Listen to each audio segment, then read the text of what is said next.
Praise the Lord. December மாதம் என்றாலே இயேசுவின் பிறந்த நாளை நினைவு கூர்ந்து நாம் கொண்டாடுகிற ஒரு மாதம். யார் இயேசு? அவருடைய நாமம் என்ன அப்படின்னா, ஏசாயா 9:6 வசனம் சொல்கிறது, அவர் நாமம் அதிசயமானவர், ஆலோசனை கர்த்தா, வல்லமையுள்ள தேவன், நித்திய பிதா, சமாதான பிரபு எனப்படும்.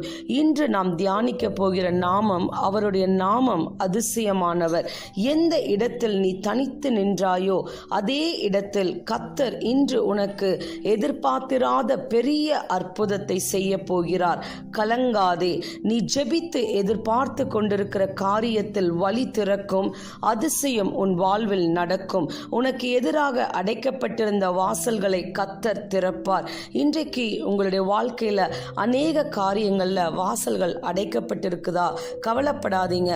அதிசயமான இயேசுவின் நாமத்தை நீங்க கூப்பிடுங்க. ஆண்டவரே, நீர் அதிசயமானவர், என்னுடைய வாழ்க்கையில அதிசயத்தை செய்யுங்கன்னு சொல்லும் பொழுது நிச்சயம் அடைக்கப்பட்டிருக்கிற உங்கள் காரியங்களை தேவன் திறந்து உங்களுக்கு அதிலிருந்து ஒரு விடுதலை தருவார். அவர் நாமம் அதிசயம். ஆண்டவர் உங்களை பார்த்து கேட்கிறார், இதோ நான் மாம்சமான யாவருக்கும் தேவனாகிய கர்த்தர், என்னாலே செய்யக்கூடாத அதிசயமான காரியம் ஒன்று உண்டோ என்று கேட்கிறார்.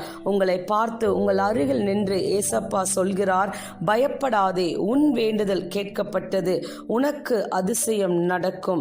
அவர் செய்த அதிசயங்களையும் அவருடைய அற்புதங்களையும் அவர் வாக்கு நியாய தீர்ப்புகளையும் நினைவு கூறுங்கள். வேதத்தில் அநேக அதிசயங்களை கர்த்தர் செய்திருக்கிறார். அதை நினைவு கூர்ந்து விசுவாசியுங்கள். வேதத்தில் காணப்பட்ட அதிசயங்களை உங்கள் வாழ்க்கையிலும் தேவன் காணச் செய்வார். வசனம் சொல்கிறது, உன்னை அதிசயங்களை காண பண்ணுவேன். ஆராய்ந்து முடியாத பெரிய காரியங்களையும் எண்ணி முடியாத அதிசயங்களையும் அவர் செய்கிறார். உங்களை அழைக்கிறவர் உண்மையுள்ளவர், அவர் அப்படியே செய்வார். ஒளிப்பிடத்தில் இருக்கிற புதையல்களை உனக்கு கொடுப்பேன் என்று தேவன் வாக்களிக்கிறார். நீ கர்த்தருக்கு காத்திருந்து அவருடைய வழியை கைக்கொள். அப்பொழுது நீ பூமியை சுதந்திரித்துக் கொள்வதற்கு அவர் உன்னை உயர்த்துவார். என்னென்ன வசனங்களை சொல்லி ஜெபிக்கலானா நீங்க சொல்லுங்க. உம்மாலே செய்யக்கூடாத அதிசயமான காரியம் ஒன்றுமில்லை. சகல உபத்திரவங்களையும் அவர் எங்களுக்கு ஆறுதல் செய்கிறவர்.